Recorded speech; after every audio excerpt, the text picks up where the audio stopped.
Okay, people, card shop owners, friends, well, rivals, enemies.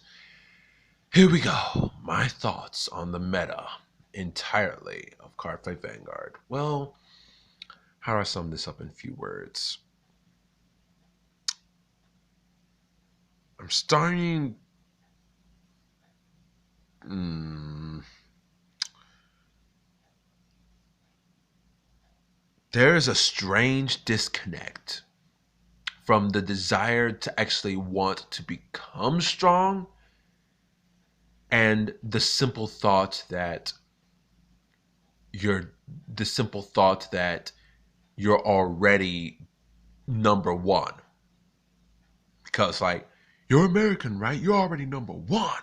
And like, oh, you have Kagero, you're already number one. You have Xiaobaodens, you're already number one. You have Mega Colony, you're already number one. You have Aqua Force, you're already number one. You have you have Great Nature, you're already number one. Listen, okay. There is it's like a way you perceive battle and a way you perceive yourself when you play against someone who's running the top tier clans in a tournament or even in friendly matches. That person will either have a sense of arrogance built from the fact that they believe that they're stronger simply because they have an archetype that can abuse a way of fighting that other clans do not have or that your opponent cannot do anything against.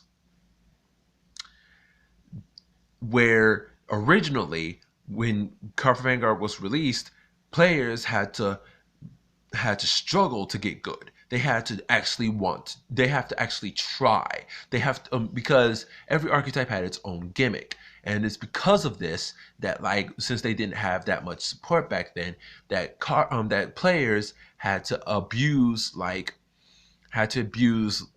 low tier cards and make them good in the scenario that they were in. Like, no one would use Little Sage Marin nowadays, but he was used because he was AK base booster, and because like your Vanguard, if it wasn't Alfred, will be getting a boost in its own way, but also will be getting a boost to other units at the same time. Now, there's more. But Kagero had the restand ability. But even it was limited to a point that if it got blocked the first time, your opponent just wasted counterblasts. You had to plan. You had to actually strategize how your field was laid out, how your opponent would react, how many cards they had in hand, how you would respond, how much damage they had. You needed to thoroughly plan how you would set the tone for that counterblast. But when they got the end, it got slightly better, but more worse because like you had the counterblast two, but you also need to drop that one copy of the end in your hand. So you need to actually get this card, which means you have to draw cards to get this card, which means draw triggers. It was still a good mechanic back then, and it made sense for what it was. But nowadays, it's like even the top tier clans have the same problem. They all have the same problem. Listen, one cannot gain without first giving something in return. To attain something of equal value must be lost, and that's not all. With great power comes great responsibility. That's not all. But without struggle, one only through struggle does mankind learn discipline and grow. Is these key principles, these three key principles that I live off of. And when I see like card players lose touch with these three key principles, it makes me sad to play them or sad to see them play because